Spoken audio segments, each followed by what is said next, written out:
Oh, hey. Mm. Welcome Hi. in, everybody. Hello. How was your day back at work, buddy?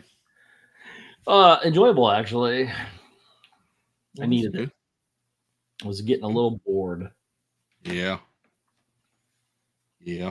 It's nice to sit home and do puzzles all day, but It is, but when this is your space yeah, and you put a puzzle table right here that takes up the only space you have available, you get tired of an 11 by 11 box. 11 by 11. That's generous. 12 by 12. Less. Less. Yeah. It's like an 8 by 9. That's not a joke. Oh, look, the this and that thumbnail's already up. Yeah. Nice. I'm just paying attention. Yeah. I was trying to pull up the stream chat because I haven't. I'll be honest with y'all. I've been working and packing all day, and I sat down for a few minutes, and it's weird to hear myself. I had to close that out. Sorry. I sat down for a few minutes and pulled up Dreamlight Valley and lost complete track of time.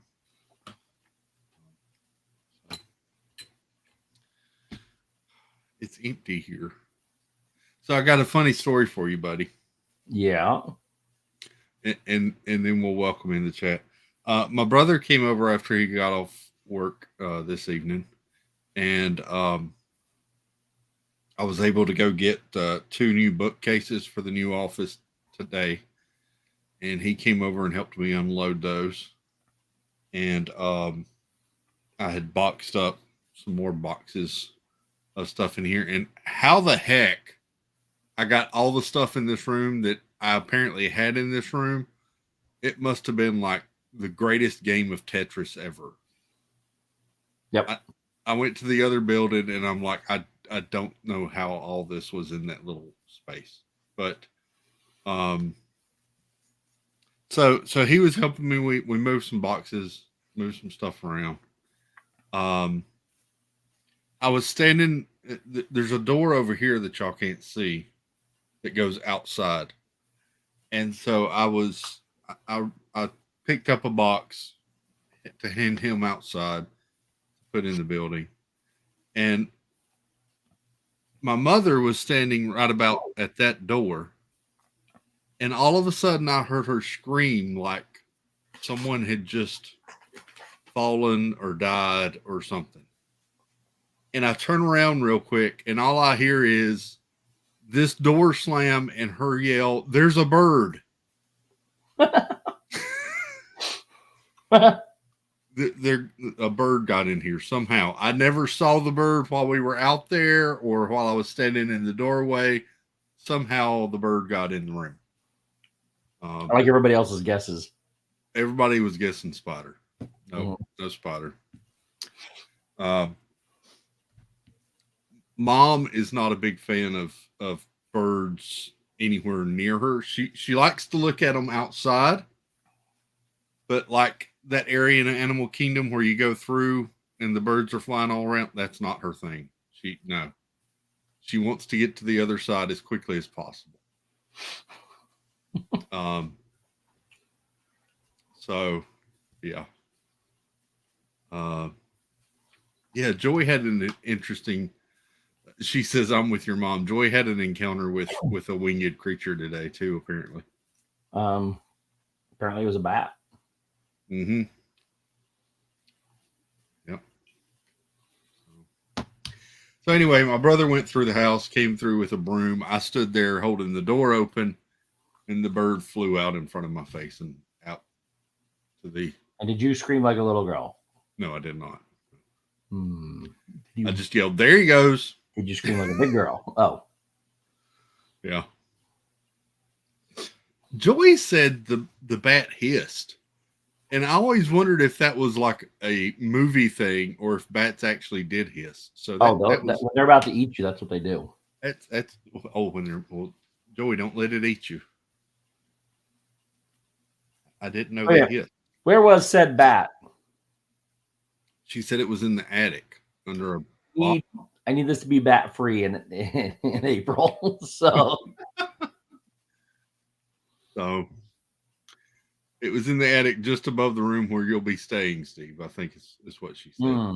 That up. Let's welcome in the chat. And then we're going to try to read a book that we tried to read 2-3 weeks ago. It's been on for a while.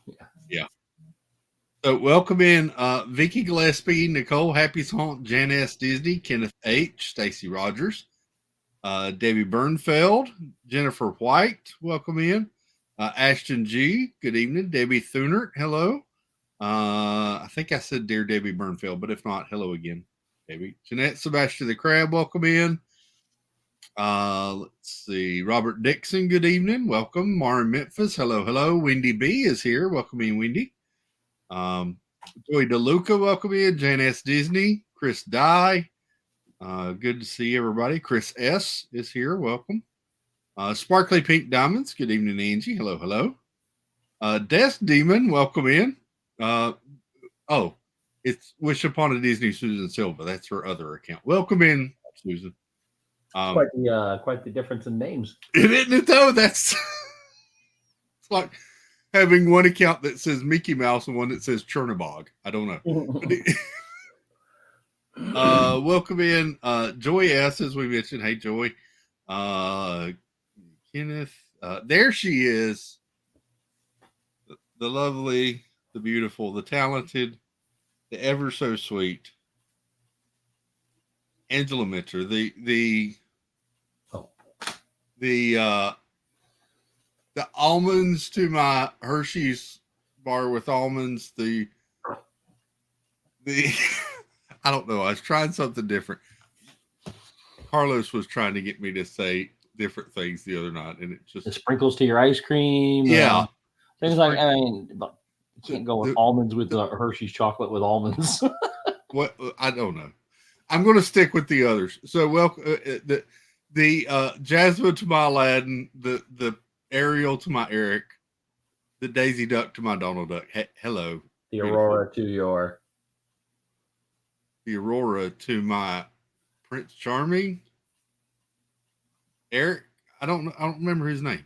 I think it's Philippe. Philip. Yeah. Philip. That's it. Snickerdoodle. Hello, Angela Mitchell. Good evening, dear. All right, I gotta scroll down now. Got Joy, got Sparkle Beak. Mr. the Crab, good evening, sir. Hello, Matt. Mike 88 NYC, what's up, buddy? Good to see you. Zenlax is here. Let's see. We got I'm gonna jump to the other screen. What have I missed? Oh. I don't know. Julie Young, hello, Aunt Julie. Jeep and Joy's here. Bill Steffen, welcome in. Nick Young, good evening. Anne Marie Dreyer and Pino Pete, good evening to both of you. Hope you're both well. And I think we might have got everybody. Oh, we did it. Theo Sam Eagle, I miss Theo. Hello, Theo. Good evening. I think we got everybody. If I missed you, I apologize. Oh, there she is. Sis. Hello, Monorail Molly. Good to see you. Hey. She says, hello there, bro. An intro too. My friend. Oh, and hello, Steve, too. She doesn't need an intro. Who, Molly? Yeah, like your what were those two your Marie to your Donnie. Oh. I see. I should think of something like that. Yeah. You're welcome, Molly. Thank you, Mom. Yeah. I'll make a list like that. See? Yeah. So that's been my day. And here we are. The room keeps looking emptier and emptier. Well, that's because he keeps taking stuff out. I do. That I do. I've got another box of stuff right here. I was boxing up during the intro. I found more puzzles today. Found a lot more puzzles. Actually, I'm looking at 8 more that I didn't see over in the corner. 8 more? Yeah. I messaged or I told Chris earlier. I said he's got new shelves for his new place. I told him he needs to get a bookshelf and then stack his puzzles on it sideways, so he can just walk up to it and choose it like a book. Check them out in the library. Look, Molly called Joy Batgirl. Oh, my Kindle shut off. It's funny. Yeah, I happen to think also during the intro I needed to pull that up because I hadn't pulled up the book as well. So tonight we're starting it. We had put it off at Christmas because we decided to read Christmas books, and then we took a couple of weeks off. We put it off for New Year's. Oh, because we weren't, or whatever that is between the two. Whatever that was. Day after Christmas. But it's a new year and a new book. Exactly. Tonight we get back to book club. Sunday night we get back to movies. Yes. We will be watching Barbie. I'm a Barbie girl. Eat a plastic. It's fantastic. So tonight we are doing Once Upon a Dream from the Disney Twisted Tale series. Yeah, I'm so excited to see what happens after the last one. Yeah. Today's probably going to be very straightforward. It's going to tell us a little bit about the story that we already know. That's what I'm expecting. So that's what happened last time with Aladdin, and then we get into the good stuff. Mhm. So, welcome back, Nicole. Happy song. Hello, Nicole. So yeah, that's what's coming ahead. Thursday night. Fingers crossed. Thursday night when we stream after Is Our Dream and Corey, Oh, I'll be in the new office. ooh, should be Saturday. It may be Saturday, to be honest. Because I'm gonna miss the big reveal on Thursday. It may be Saturday. We'll see. Yeah. Ross and fam, welcome in. Hello. And the Curtis family. Good evening. Howdy. All right. So, book club. We're starting out with I think they call it the epigraph. Epilogue. Yeah. They call it And epigraph? then, yeah, it's called an epigraph in this one for some Well, reason. that I doesn't think make because it's only like 2 paragraphs. Oh, And then we're going to do chapters 1 and 2 and 3. I what are we believe. doing tonight? Yes. I think that's what we decided to do. I can't remember, so just tell me when it's my turn to read. Yeah. Because 3 was a longer chapter, so I was going to do the epigraph in 1 and 2, and I think you were going to do 3. 3 is a longer chapter? I think so. Okay. I can't remember. I don't remember either. I can look it up real quick. It seemed like that was the case. Just read and tell me when to oops. We only talked about this like a month ago. So Yeah, I don't remember. Ice Mountain Dave, good evening. And Jeannie 52573. Hello, Jeannie. Good to see you. So let's see.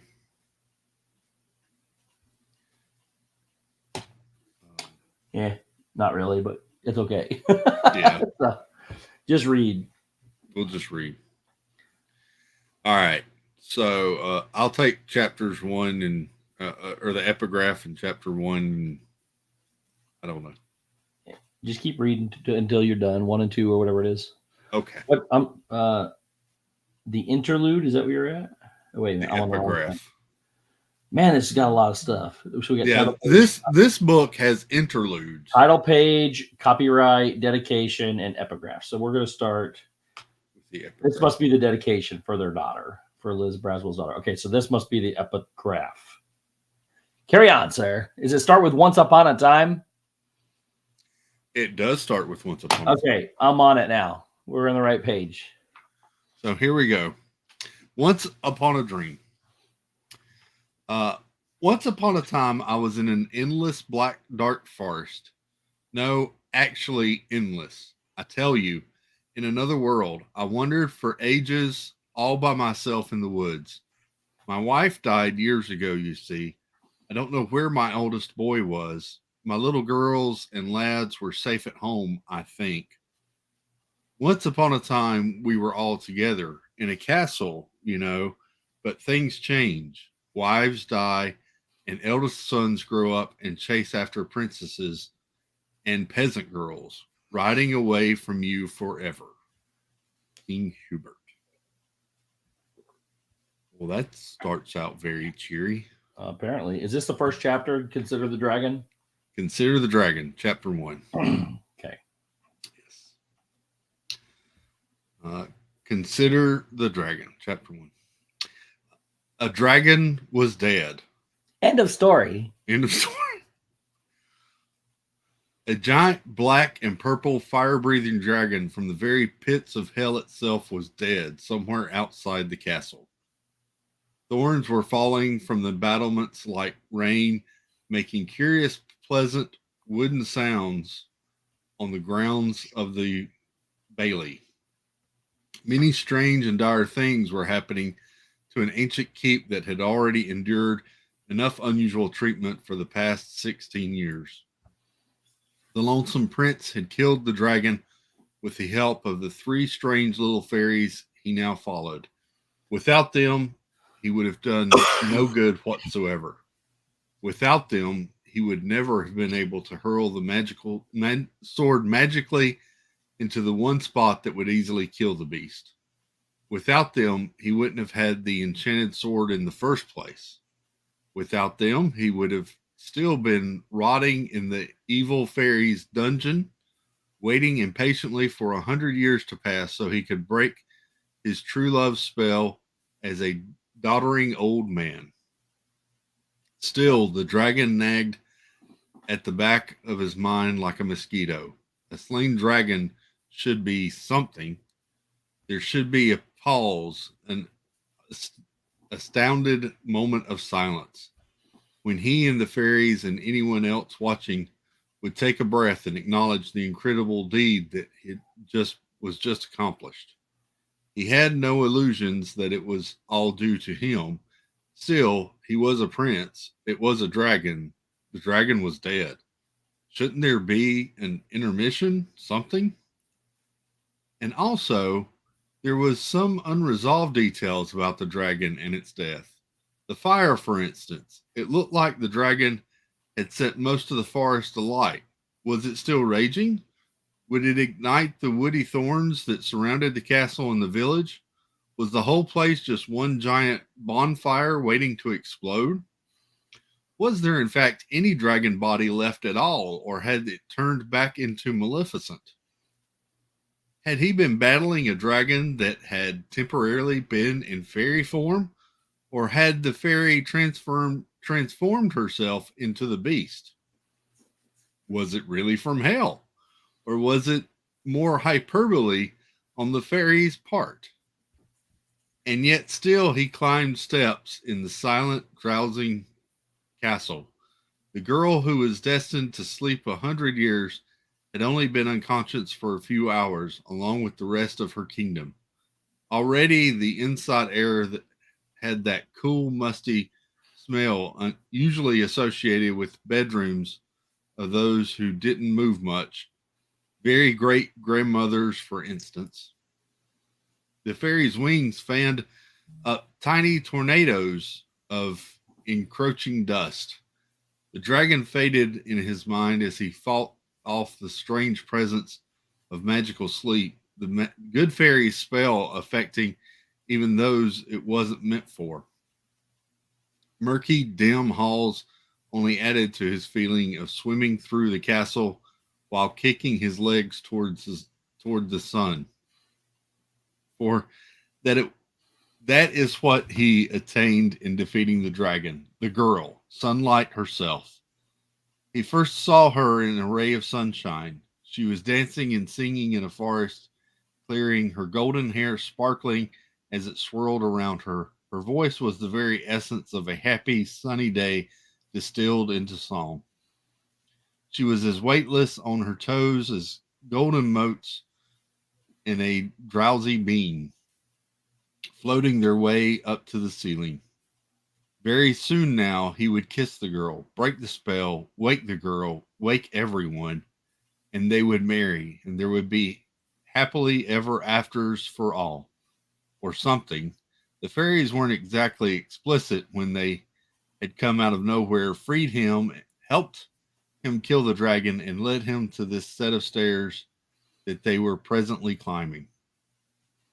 Somehow his girl from the clearing was mixed up with fairies and witches and dragons and castles. This familiar castle where he had been taken as a child to see the drooling baby he would someday marry. It turned out that the forest girl was the princess. Not that it mattered to the prince. He was willing to spend upend convention and marry a peasant for love. This was, however, a lot more convenient for everybody. As he entered her bedroom, these thoughts were discarded to the same mental pile of ashes where the dragon lay. For there was his sleeping beauty. No peasant girl, she. Now she wore the proper attire of the princess he must have somehow always known she was. The blue gown was pure as the sky, white wings of cloth above her shoulders like an angel's. Lips closed but not tight, dreamless, without the tension of any emotion. Philip paused, overcome by her beauty. Did the fairy make a noise? Did he feel some external force pushing him to hurry up with it? The dragon was dead. There were a million explanations waiting. There was a sleeping girl before him, dying to wake up. He knelt, pressing his own lips ever so softly to hers. Immediately his knees crumbled. He fell, his head hitting the soft quilts and satin bolsters of her bed. His last thought before sleep and someone else's dreams overcame him. That damn dragon. Did everyone make sure it was actually did anyone make sure it was actually dead? Is this starting at the end of the story? That's what it appears to have done. What was the twisted part of this? I don't know. Maybe this is the twist. Hang on. Just real quick. Disney. I think it may be What If She Never Woke Up? What's it called? Once Upon a Dream? Once Upon a Dream. It is Once Upon a Dream. What if she never woke up? Says Sparkly Pig. What if Sleeping Beauty never woke up? That is the twist. Okay. So this is different. Completely opposite of the first book we read, where True. It starts out at the beginning of the movie and we go through. Now we start at the end and she didn't wake up. Yeah. I'll let you take chapter 2. No, go ahead. Okay. Happily ever after redacted. Interesting. Once upon a time, there lived a king and queen who ruled their kingdom as their forefathers had, but with even less wisdom. They hunted unicorns in the deep forests until there were none left. They banished all of the wise old men and women, witches and hermits, priestesses and shamans who advised them to follow a more prudent path. They threw parties for neighboring kings and queens that fairly bankrupted the castle, which led them to levy even higher taxes on the poor. Then they looked around at their neighbors' lands with covetous eyes, wishing they had more for themselves. But it was mostly a peaceable country. They had no military recourse. After some years, the queen gave birth to a girl, which was something of a disappointment since they wanted a prince who would inherit the kingdom and become king one day. At least she was beautiful and sweet-tempered, with a halo of golden hair that made her look like a cherub. Everyone who saw the baby princess fell in love with her. For the baby Aurora's naming ceremony, the king and queen invited everyone they knew, as well as 3 evil fairies who lived in the darker parts of the land. Every guest dined on rich delicacies kept warm under golden domes, and they ate with golden forks and golden knives. Every banqueteur was allowed to keep their golden dinnerware as well as the jeweled goblets that held ancient priceless wine. And all the guests gave gifts to the beautiful little baby: snow white ponies, pillows of velvet and silk, toys carved by the cleverest dwarves. And then it was the 3 evil fairies' turn. Here she is, as promised, said the king. Now it's time for your gifts, said the queen. The first fairy laughed wickedly. How about beauty? She may as well be pleasant to look upon while she slaves for us eternally. The second fairy said, I'll give her the gift of song and dance. Perhaps she can entertain us. The third fairy said, I'll give her parents the power they wish and supernatural help they need to attain their heart's desire. And on her 16th birthday, we will claim the princess as ours. The 3 wicked fairies laughed and tittered in unsettling peals. No. Hidden among the guests was one of the least remaining good fairies in the kingdom, who had kept a low profile since the banishments began. My lord and lady, Maleficent said, coming forward, She was an impressive figure, young and comely. You cannot do this. You cannot sell your child to the likes of these. I thought we had done with the last of you, the king growled. Do not meddle in the affairs of kings, hag. It is not your place. Maleficent looked sadly down at the helpless little baby, who was still smiling despite what was going on around her. Poor child, she murmured. My powers are not strong enough to prevent this wicked transaction. Not the way matters stand now. But I swear on my life, I will be back and set everything to rights.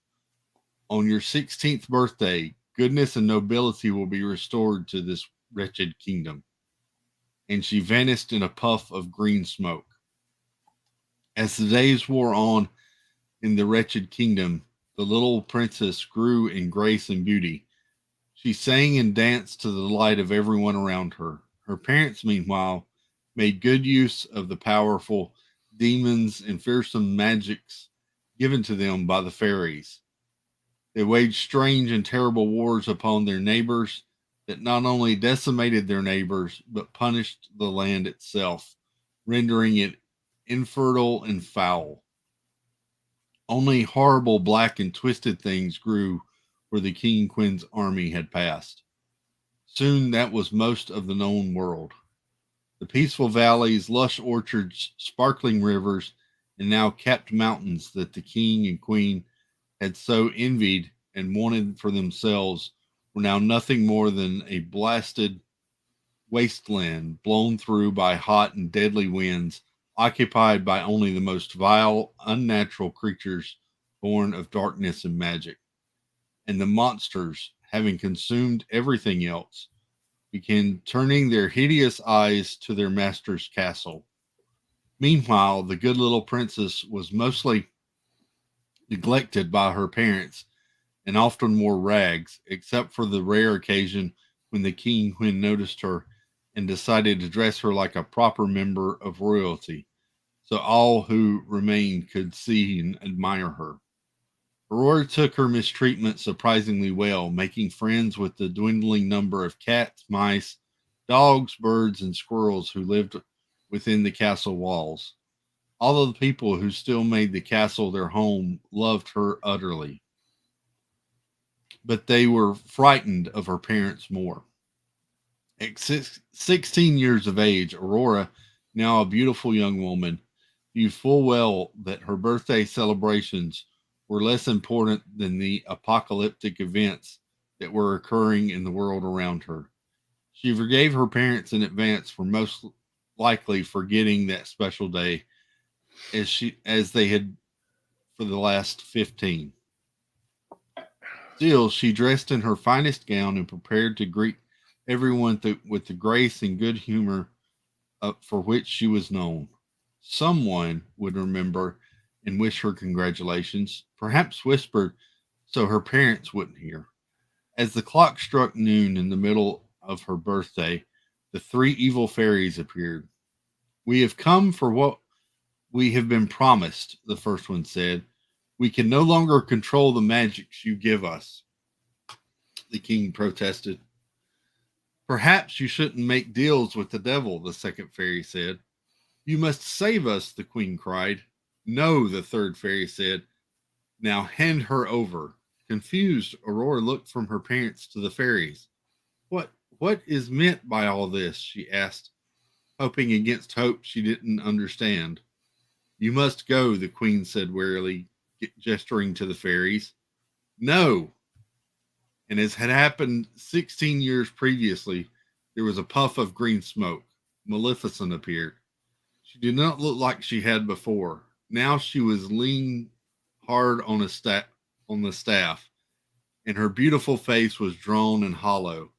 Black robes wrapped around her like she was an ancient pilgrim at the end of a very long journey. It has taken me the full 16 years to prepare, but now I shall do my best to prevent further evil in this kingdom, she said, her voice still strong. She raised her staff, and green light flowed from the crystalline orb at its top. You have no power, the first fairy began. Begone, Maleficent cried.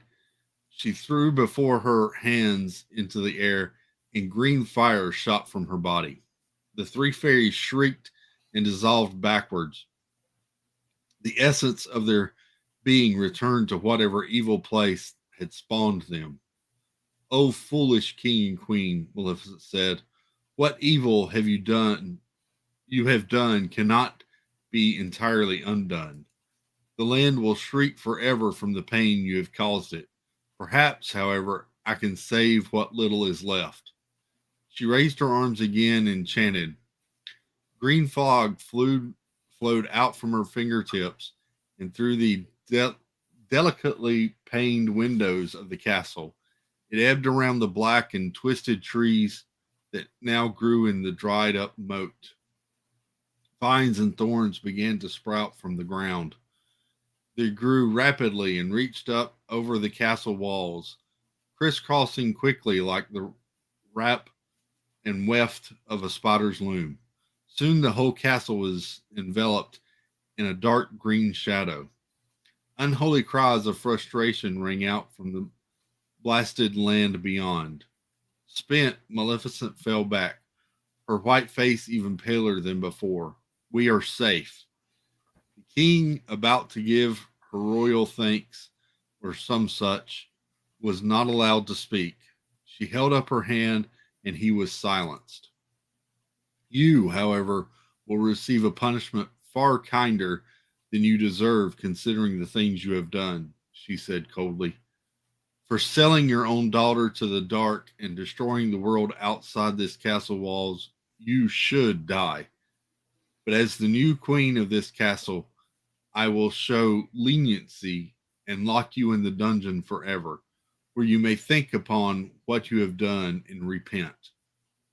And the guards of the castle and the people within did nothing to stop this, and may, in fact, have helped push their old king and queen down the stairs.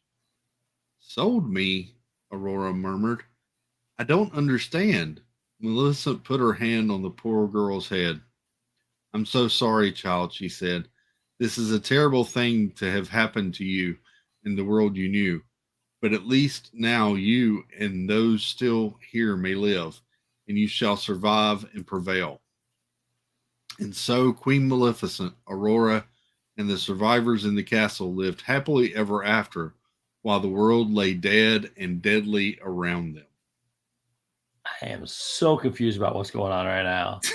So what I read at the beginning was we were at the end of the story and she didn't wake up. Now we're back to the beginning of the story, but completely the opposite of what started, what we know.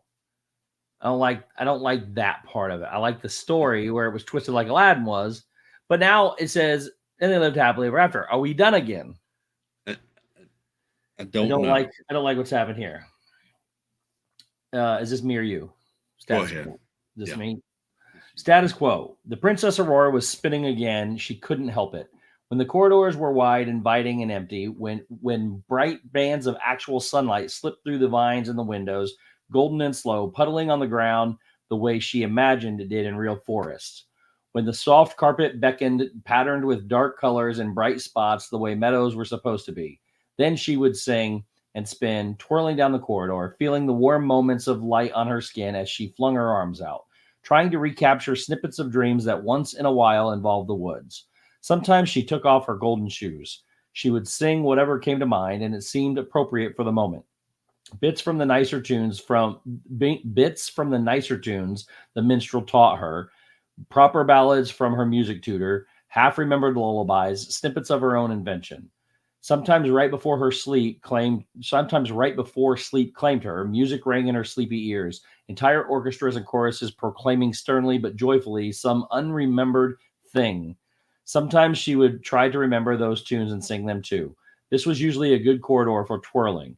It was on a southern side of the castle, just above the Great Hall, and if the hot winds outside managed to scrape away the layers of smoke and soot, sunbeams would sometimes form.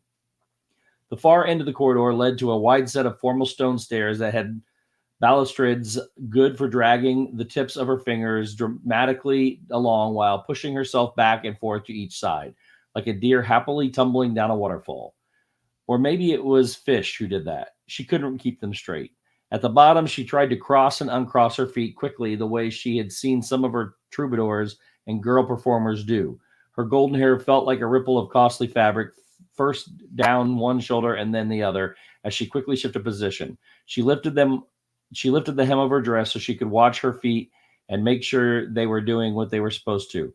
But it was also utterly graceful that anyone watching would have thought it was part of the performance. Of course, anyone watching might also have wondered at a young woman, much less a royal princess, prancing around like that.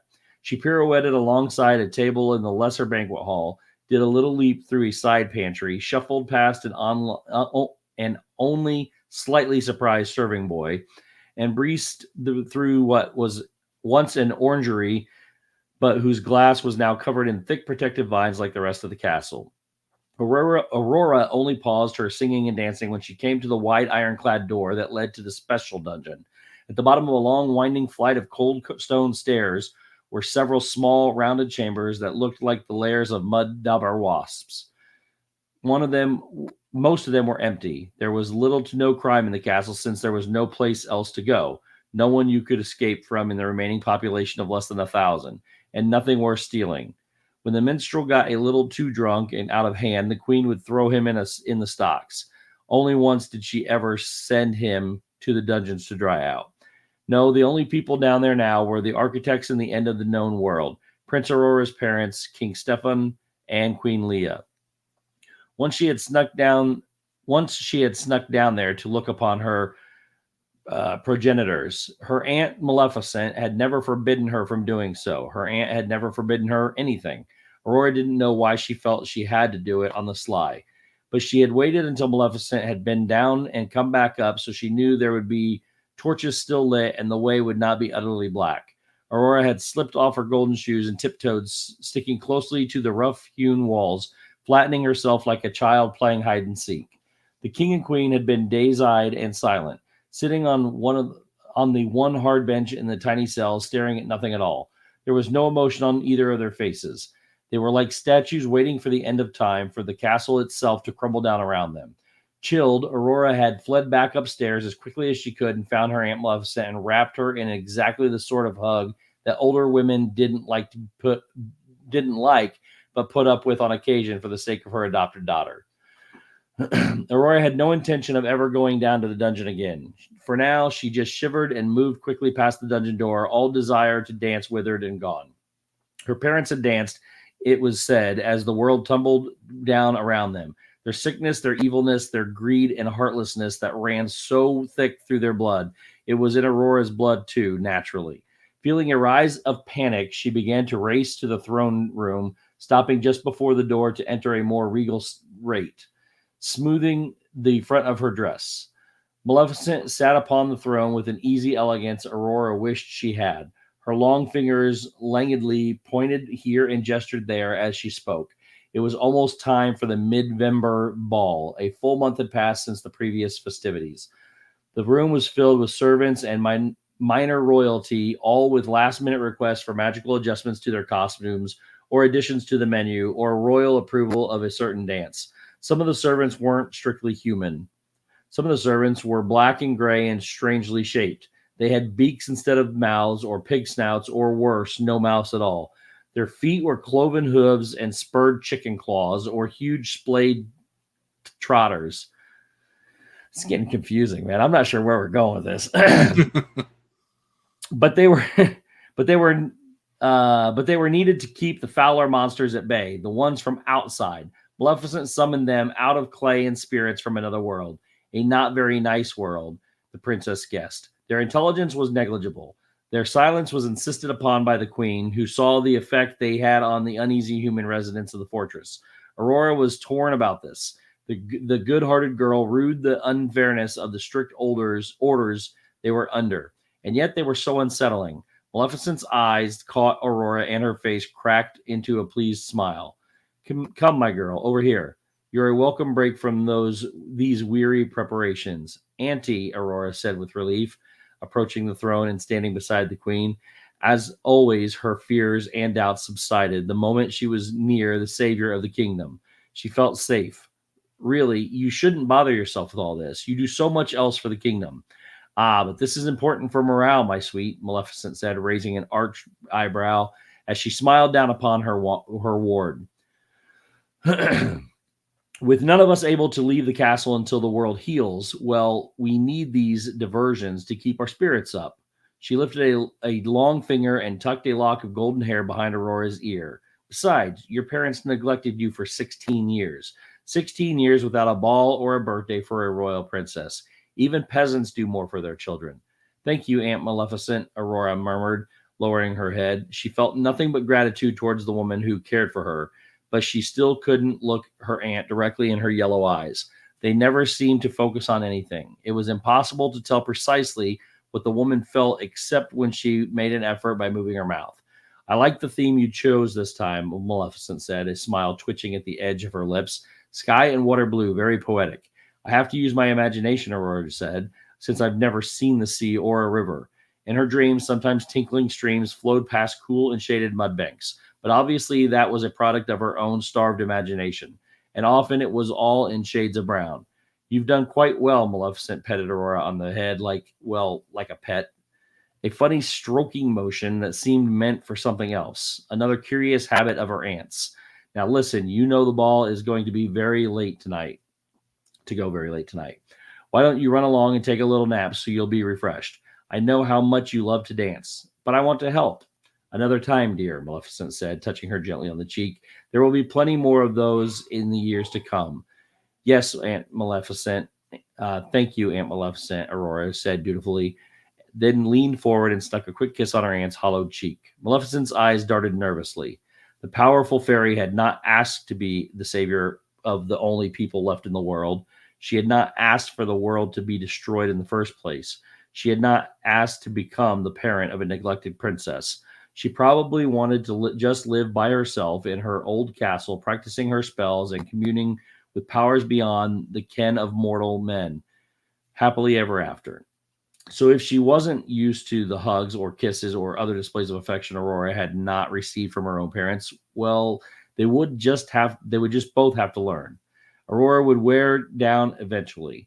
The princess walked slowly back to her room. The hall was wide, empty, and inviting, but she didn't feel like twirling this time. She felt useless and desultory. Your Highness. A hand clawed her shoulder from behind. Aurora spun around, but it was just the old minstrel. His face was pale, and his long, narrow nose was pinched beyond its usual extreme. He seemed more degenerate and wild than ever. His clothes were torn in a dozen different places, and there were scratches near his eyes that made it look like he was crying blood. You are unwell, Master Tommins, Aurora said gently. She couldn't smell anything about him. She couldn't smell, that's what it says. She couldn't smell anything about him, not even the home-brewed moonshine some of the peasants had begun to assume themselves by distilling. But he was so far gone that sometimes not having a dram drove him to fits. It's out there. It is. There is an outside. He looked behind himself wildly and then grabbed her hands and pressed his own around them. Your Highness, I escaped. Unhand me. You are sick, Aurora repeated, only a little alarmed at his behavior. She was more concerned about his health and what would happen if anyone caught him touching her in such a manner. Familiar and ominously irregular footsteps came toward them. The sound drove the minstrel to hysteria. Aurora reached out and put a hand on his shoulder. Perhaps you should have a little lie down. But it was too late. Shuffling around the corner were two of Maleficent's private guards, oily black and gray monsters who moved ponderously along, barely upright. They looked like... Ooh, I hit the wrong button. There it is. Let's see here. Sorry. Barely upright.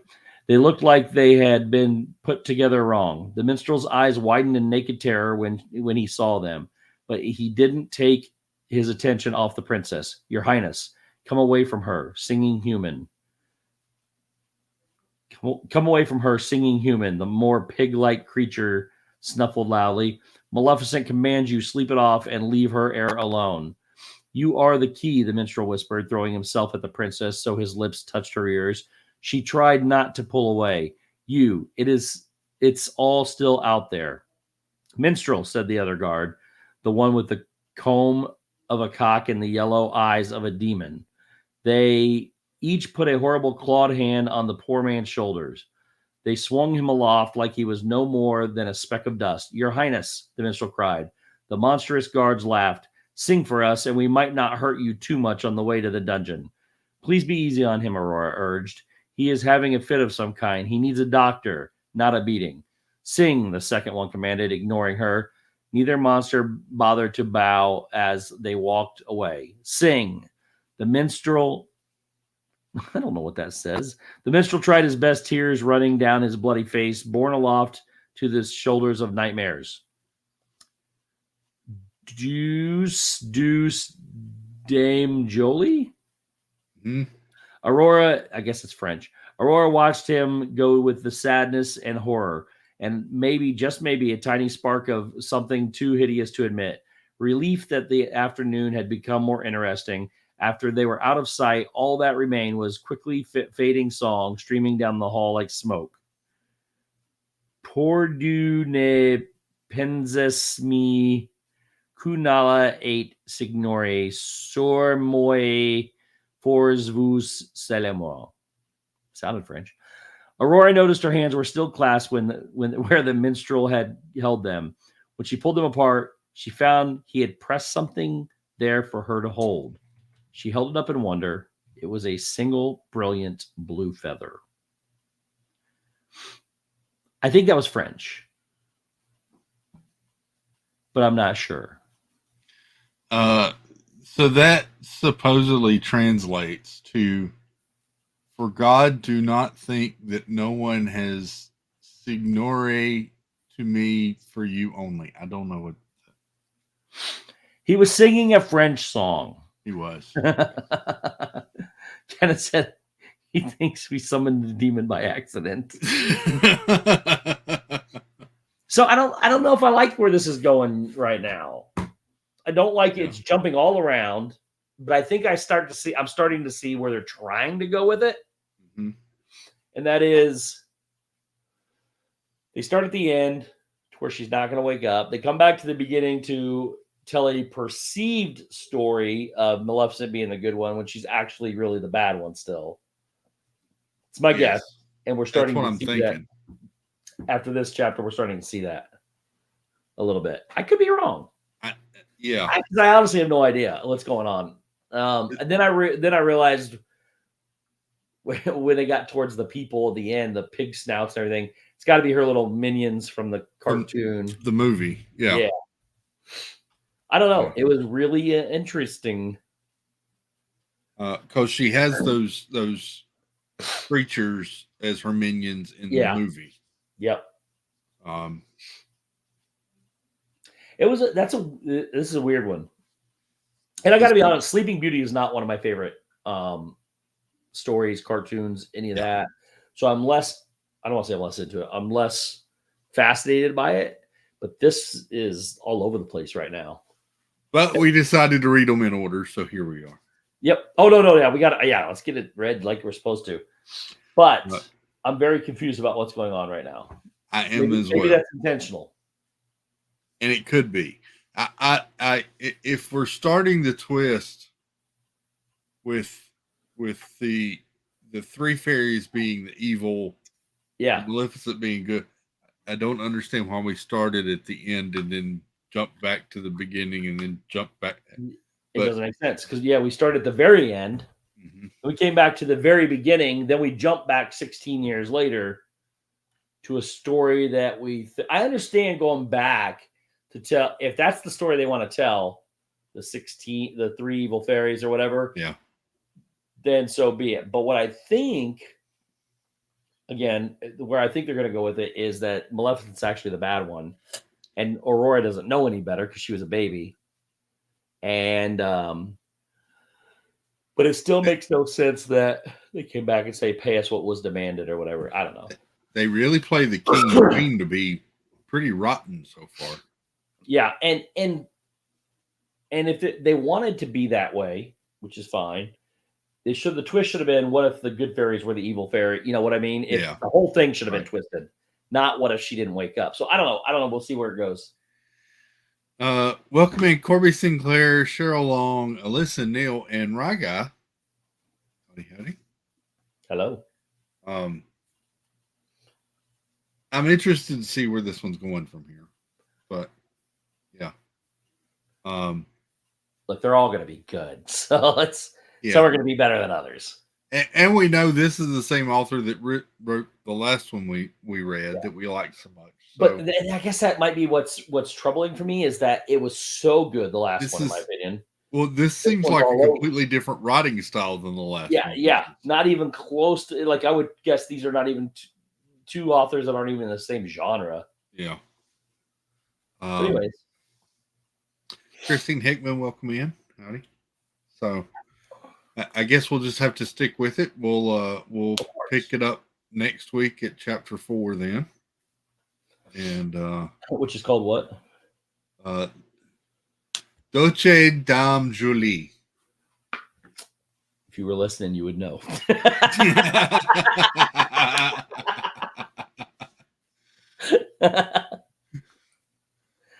Okay, yeah. Chris gets the French chapter next week. So. I get the French chapter next. It looks like we're going to have Google Translate up on half screen while we read. I'm glad you had that pulled up because I had no idea. It was a song supposedly. So what did that saying mean? What was that? That's what I'm reaching back to grab right now, actually. So let's do this. Go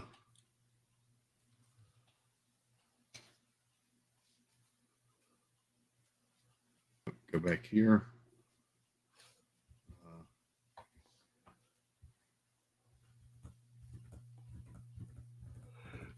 And Google's not wanting to cooperate right now.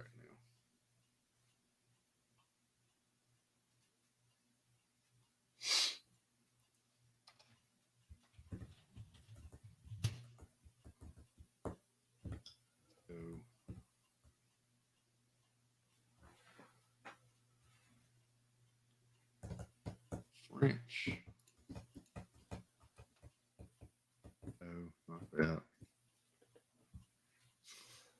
Once I realized it was French halfway through it, I know I pronounced some of those words correctly. Yeah. But not many of them.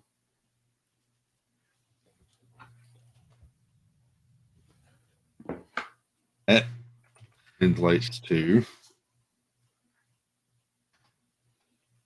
Sweet Pretty Lady. Sweet Pretty Lady? Douce Dame Jolie. We'll go with that. Douce Dame Jolie translates to Sweet Pretty Lady. Maybe that's what I'll start calling Snickerdoodle. There's Douce Dame Jolie. This Douce Dame Jolie. Intriguing. So there you go. Yes, Kenneth. Be like un de trois. Yeah. So it not only is it a Disney Twisted Tale, it's also a Let's Learn French book. It's a real Twisted Tale trying to speak French. Speak French, yeah.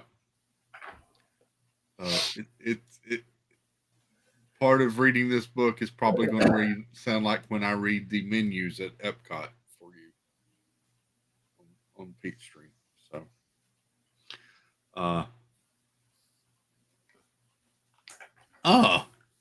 Debbie says, funny enough, Jolie is my middle name, and it is French. That's cool, Debbie. Nice. Is it pronounced Jolie? Jolie. Interesting.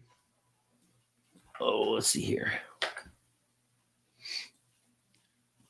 So, here we go. We need phonetic subtitles. Yeah. Good luck with that.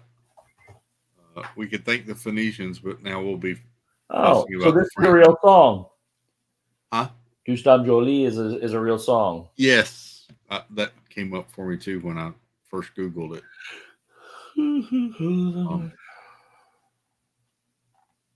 So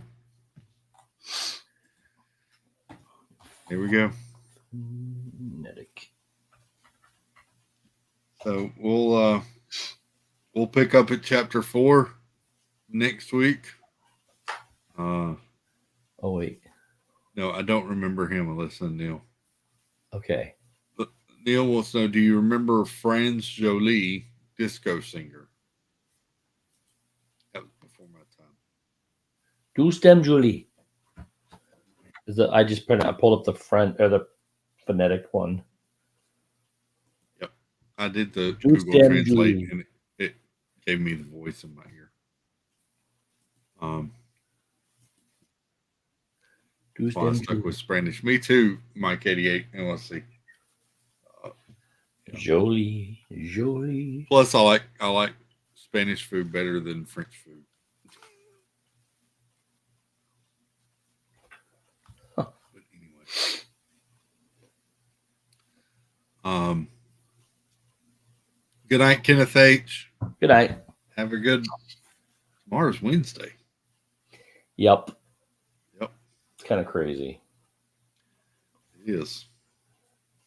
Yeah. This is typically the part of the stream where we would transition to chill for a little while. Yeah. We can't do that. What? There's no camera or anything over there now. So you're ending the stream. I mean, we could talk about some other stuff, or we could play Dreamlight Valley, but that's all I got. It's up to you. Your stream.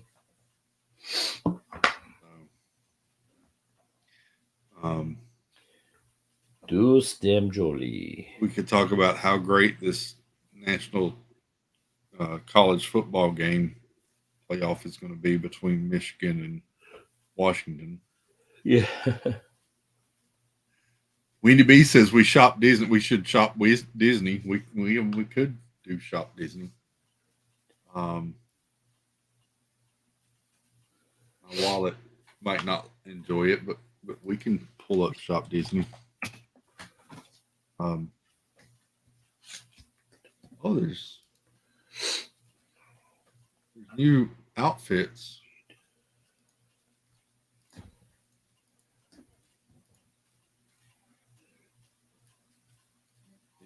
This is interesting. 43.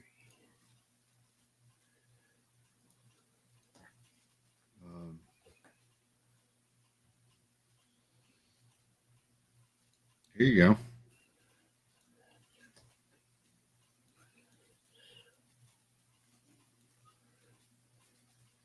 You got a new men's quarter zip fleece with Mickey and the gang on it. Kind of like that. Nice. It's just striped on the back. Yep. I wonder if that's got one of those seams in the middle of it, though, like Steve likes with the jerseys. The nipple rubbers. We don't like those. What? Yeah, you said it. This is the Goofy sweatshirt for adults. That looks like it's like that. printed on. You like that one? Wait a minute. Let me take a picture of that because I might want to do. Might do some paintings of that kind of style. $54.99 for that one.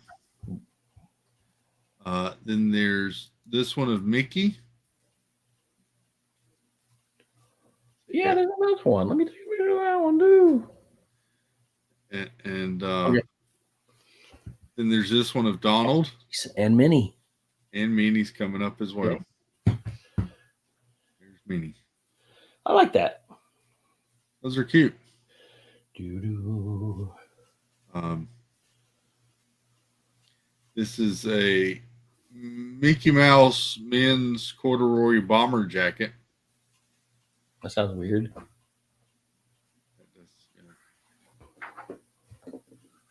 There you go. Yes, Steve, paint that style, says Wendy B. Disney Connections, welcome in. Hello. Tony needs that Donald. This is your new backpack for Walt Disney World. What is that? This is the new backpack. It's they have a different backpack style every Oh, that's year. cool. I actually like that. I like this one. It's not a lounge fly. No, this is full size backpack. This is the one that a lot of times they'll get for like $24 with a purchase of Oh wow. 75 or whatever. So, $54.99 for that one right now, actually. And you can get it. There's a Disneyland version as well, as you see right here. This is Disneyland instead of Disney World. But here you go.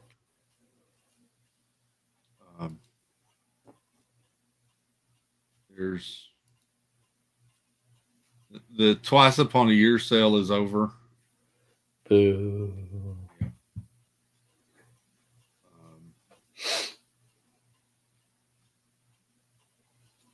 There's a Tangled shirt for adults that says "Best Day Ever," Best day ever. and it's on sale actually. How much? $23.99 From?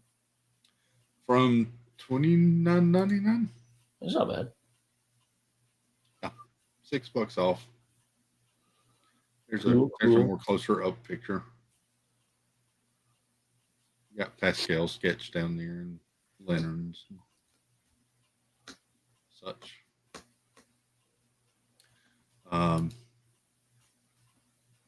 Got new Bulova watches. Oh, here's a matching suitcase for the backpack we saw. Nice. $159 for the small one. Some new hats. Sorcerer Mickey hat. It says Fantasia on the back. Sure cat that looks like it's. Look at that Spider-Man. I like the Spider-Man build. Yeah. I have to get that one. Here's your packable rain jacket for adults. Yeah, but you throw it inside your backpack, you're never going to find it. With that colors, you would. It matches your backpack.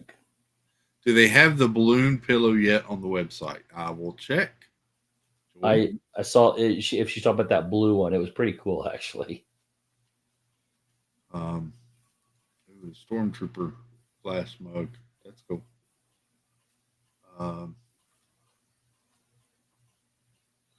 There's your large suitcase, $199 for the large version. Are you just looking up new stuff? Yes. Okay. This is all new stuff. Oh, that's cool. This is a new rain jacket. Walt Disney World Park Icons windbreaker jacket. $69.99. Kind of plain white on the front with the castle. And then the back has the 4 park icons. That's kind of cool. I like that. And the inside zip liner says most magical place on earth. That's cool. Very nice. Yes, Wendy. It's on display at the Lego store. It's pretty cool. Is it really? Yeah, I sent you pictures, didn't I? No. I didn't send you pictures. The great big one? Yeah. Yeah, that one. Oh, I thought you were talking about the new head. No. She says the Spider-Man Lego that looks like a 3D picture frame. Oh, yeah. Wait a minute. Maybe she's not talking about the same thing I'm talking about. She says it looks like a 3D picture framed. I was talking about the one with the window. I don't think I know which one you're talking about, Wendy. Ooh, puzzles, Steve. What? Oh, it's the park icons too. 500 pieces each. 4 in a box. 340 or $34.99. Say this again. I gotta make you 500 pieces each. It's the 4 park icons. $34.99. I must have this. Yeah. I shall go look at Disney Springs tomorrow. I'm gonna need that too. The 13 by 14 by 21. That Animal Kingdom one, I really I love that one. Those will look really cool framed. Those on the wall behind me. Especially that Epcot and that kind of retro. They're all like retro looking, man. They're really cool. Like that a lot better than the Play whatever series they're coming out with. Park and Play or Play in the Park. Yeah. That's nice. I'm gonna have to get that. $34.99. Yeah. Actually, can you pull that back up one more time? Yep. I just want to take a picture of it real quick. Right there. That's getting up. Okay, thank you. Disney Connections. Rob Mill said that we just finished a huge puzzle and it was missing a piece. That's terrible when that happens. I've had that happen. Um, Chris had that happen. Sparkly Pink says exactly. I'd want to display these. Yes, these would need to be put up and displayed. It's me, David T. Chris, we just completed the Disney 100th anniversary 2000 piece puzzle. Which one? Which one? There's this one. That one behind one? Steve. The Thomas Kincaid one. There's a few. Y'all, there's something on Steve's wall. I don't know while we were reading if everybody noticed that or not. Right here. I get rid of stuff behind me. Steve asked. I found a way to put it up there without damaging the walls. This is the Thomas. There's a few of them. That's the Thomas Kincaid one. Yep. But yeah, that would look great. All done up. There's new Muppets ornament ears. What is that? Okay. Is it an ornament or It is an ornament. Oh, I see it. Yeah. I gotta make. You got see Piggy and Fozzie Bear on the front, and then the back has Animal and Dr. Teeth. Sweet Tooth. Doctor. I think it's Dr. Teeth or Dr. Tooth. Dr. Teeth or something. Yeah. There you go. Okay, you said it's a different puzzle. Let's see.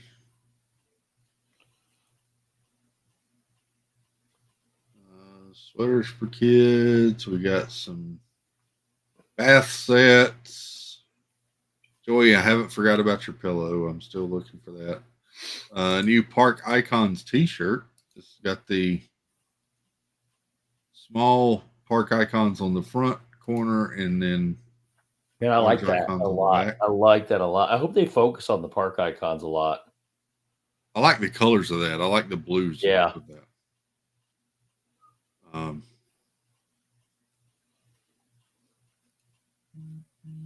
cool. There's that stupid X-Men Lego jet. Yeah, let's not talk about that. That's dumb. Makes me angry.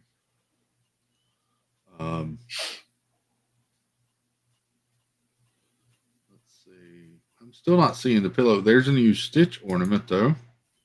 The ears hat.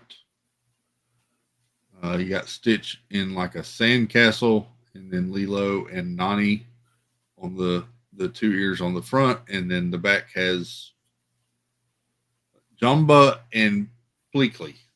Yep.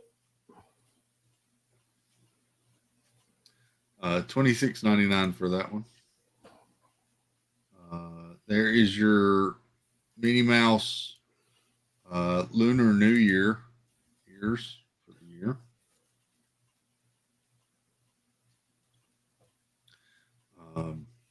White shirt dirty in 30 minutes.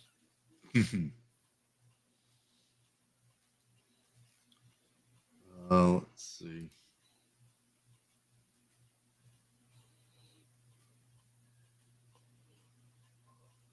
I'm not seeing this pillow, Joy. There's another new ornament. This is Simba with Mufasa and Zazu on the front ears, and the back has Timon and Pumbaa. I like that one. I think I had to have Timon and Pumbaa, but the back of it looks a little weird. But I like the way it's Simba kind of laying on the rock. Yeah.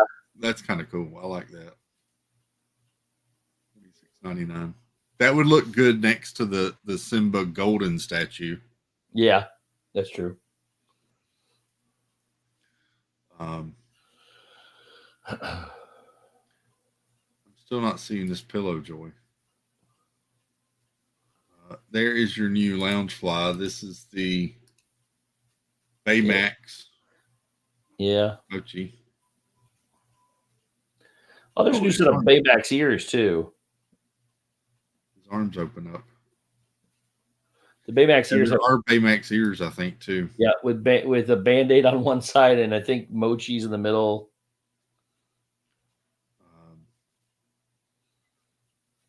cups, some new pens.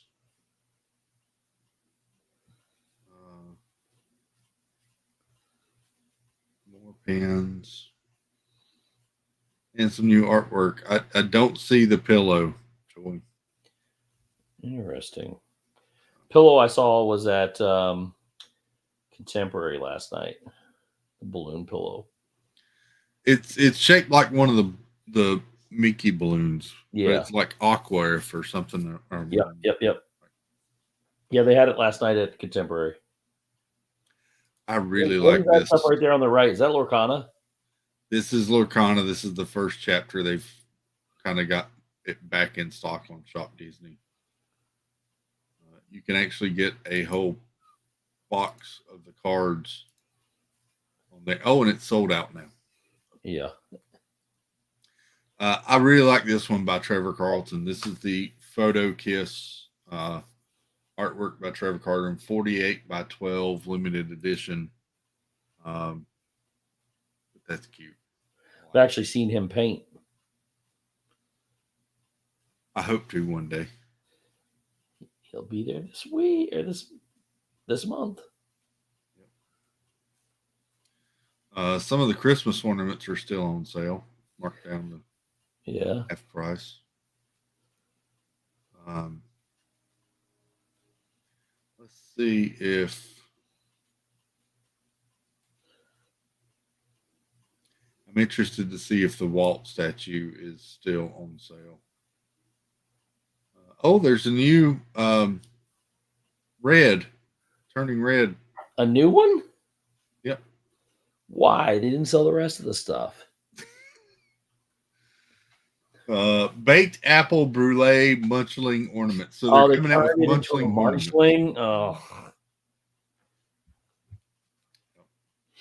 Oh. Yes, the Walt statue ornament is still on sale, $12.98. It's not on sale in the parks, I don't believe. No, it's not. It's regular price in the parks, like 24 something. It's $24.99. On here, it's $12.98. Yep.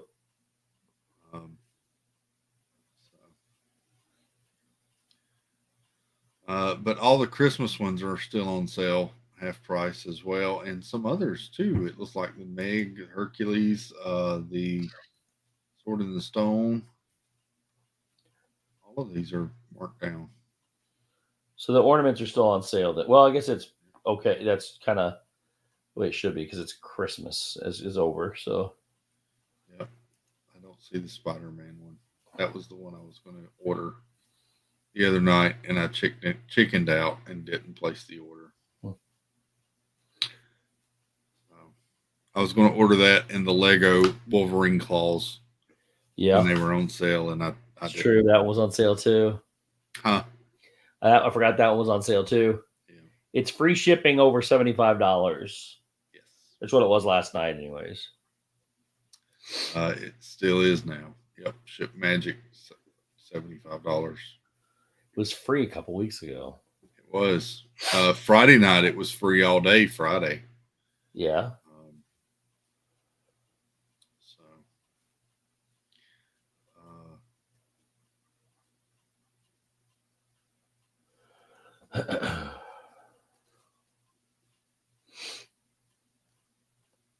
Got a new Disneyland lounge flight. Looks like if I can find it.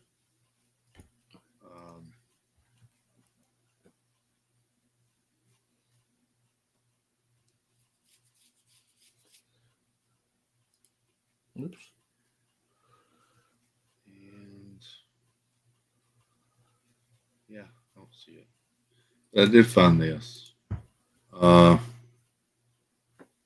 not much for tie dye, but this is still kind of cool. This is the new Disney World Sorcerer Mickey tie dye shirt for adults. $32.99. Yeah, I'm not a huge fan. I kind of like how the tie dye radiates out from the little magic spark there, but anyway.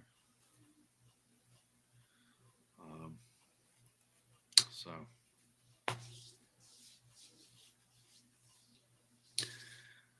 Welcome in, Spaceship Ears. Good to see you. Disnoa, howdy. Um, Hello. so I think we'll call it a night. And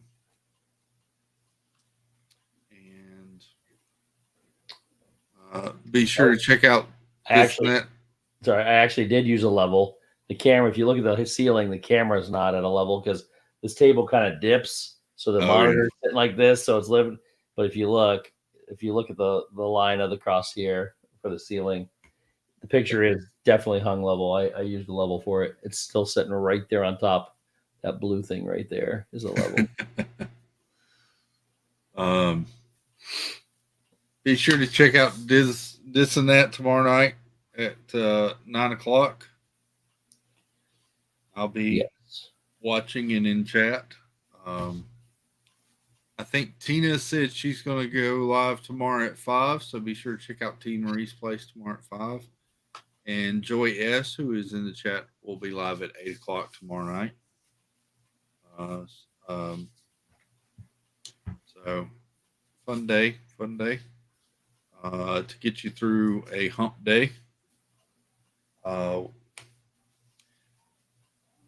And I think that's all I got. Try to be back Thursday night. We'll see how the rest of the move goes. I got to move this desk and computers and all, but we'll see. And wish I was there to help you. Huh? I wish I was there to help you. I wish you was too. But then again, I'm embarrassed for you to see the mess. So please. Yeah. Oh, the puzzle that I thought I lost, Steve. Yeah. The box was just all terrible. I opened it up. I should not have opened it up. Really? So you still have it? It went to the trash dump this afternoon. But before that, I thought maybe the puzzle itself is okay. Yeah. I opened it up, mold everywhere. Oh, I thought you said it was the puzzle you thought was bad was good. No, it was bad. Got it. I gonna definitely have to order a new one. Gotcha. But anyway, yeah. So we'll see you back soon. I think the Hitchhiking Bones are live. If you want to go over and say hey to Dawn and Will, and hope everybody has a good night and a wonderful Wednesday. And we'll see you in the streams and hopefully back here Thursday night doing something. Love you all. Take care. Have a great night. And we'll see you soon. Bye. Toodles.